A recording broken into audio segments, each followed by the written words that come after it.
RRJ 70 Thunder ini kecil tapi nampak begitu.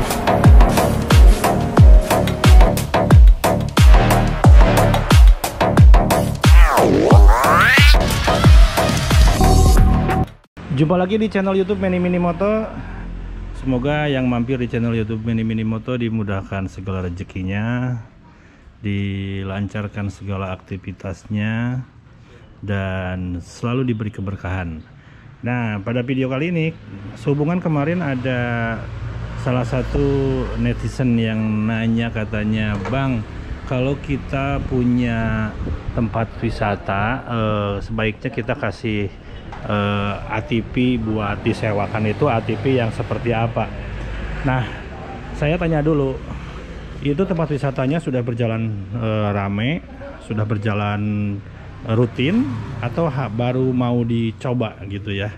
Kalau menurut saya sih, kalau misalkan tempat wisatanya baru mau dicoba, mending kasih yang ATP yang 125 dulu. Kenapa yang 125 yang lebih kecil?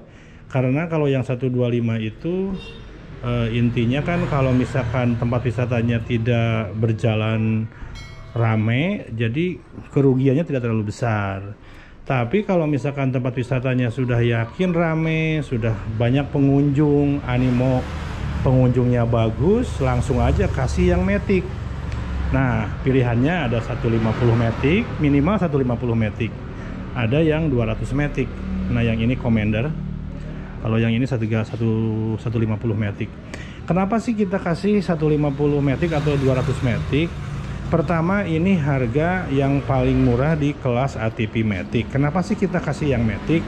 Karena yang namanya tempat wisata, pengunjung wisata itu kebanyakannya dia itu taunya pakai, pengen simple, tidak ribet pakainya. Nah, jadi kita sarankan kasih yang ini.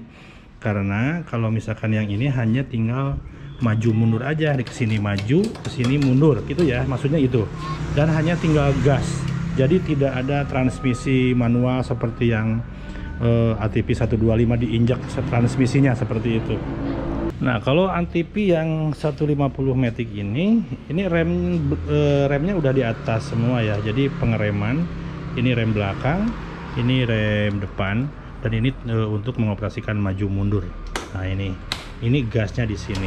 Jadi ini cenderung lebih praktis pemakaian untuk disewakan, karena yang namanya disewakan itu kan bisa ibu-ibu, bisa bapak-bapak, bisa anak-anak yang cenderung dia itu taruhlah diratakan awam dalam hal otomotif seperti itu kan. Jadi pengen yang praktis, istilahnya nggak perlu berlama-lama untuk belajar ATP. Jadi cukup dikasih tahu, nah ini gas, ini rem.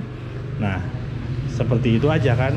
Tinggal mengemudikan yang harus dikasih tahu. Kalau mengemudikan sih mungkin cukup enteng ya. Cuma yang biasanya sih kalau ibu-ibu biasanya dia pengen praktis matic, pengen sekali oper langsung jalan gitu. Nah, di sini kalau menurut saya sih ATP 150 selain dari harganya lebih ringan, ini lebih praktis ya. Oke.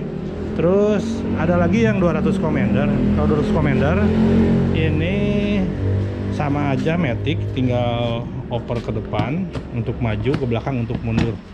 Nah, cuma kalau yang ini rem belakangnya diinjek ya di sini. Nah, ini rem depan. Jadi untuk sebetulnya sih bisa aja ya, bisa aja remnya dipindahin ke sini, di custom, diganti pakai pakai rem motor NMAX, handle remnya itu bisa aja. Dan kalau ini gasnya pakai tuas, pakai jempol. Dan bagi pengusaha rental, kalau misalkan pengen diganti ini bisa, misalkan pakai gas spontan itu bisa. Cuma sebetulnya sih kalau ATP itu kebanyakannya pakai jempol seperti ini ya, yang ATP yang lebih besar. Nah, itu ya. Nah, ATP matic ini juga sangat gampang perawatan, terutama di bagian mesin ya.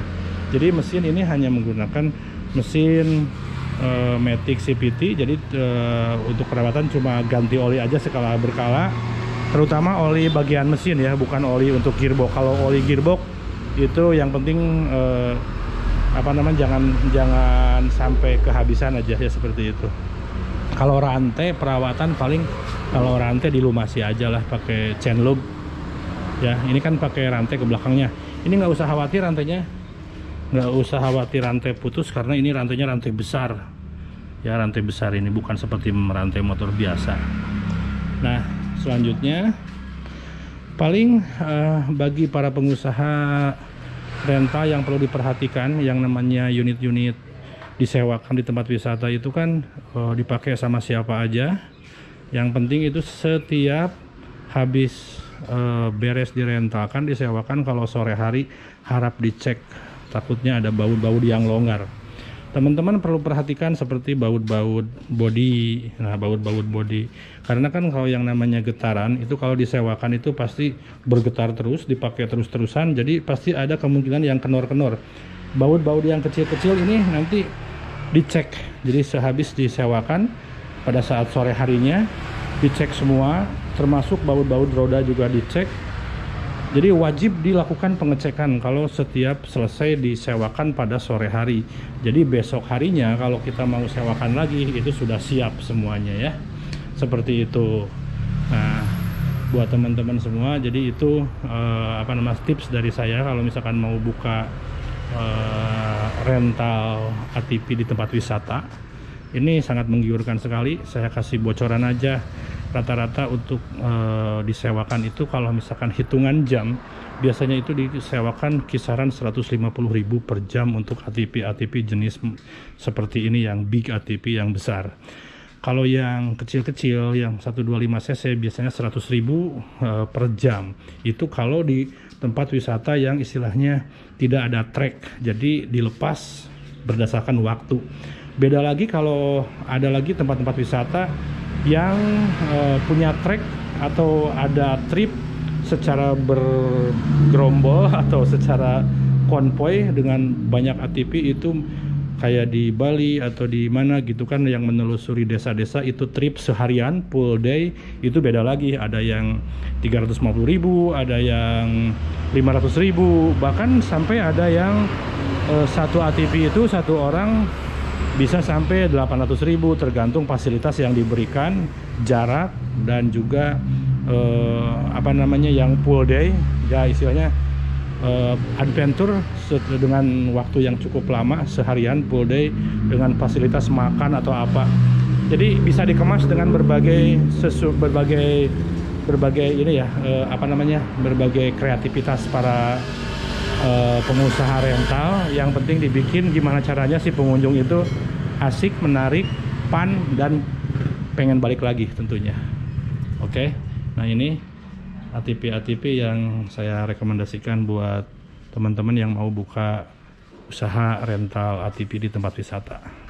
Terima kasih semuanya. Oh ya, harganya ini kalau untuk harga retail ini di angka 27 jutaan, kalau yang ini di angka 20 jutaan ya. Oke, terima kasih semuanya, sampai jumpa di next video.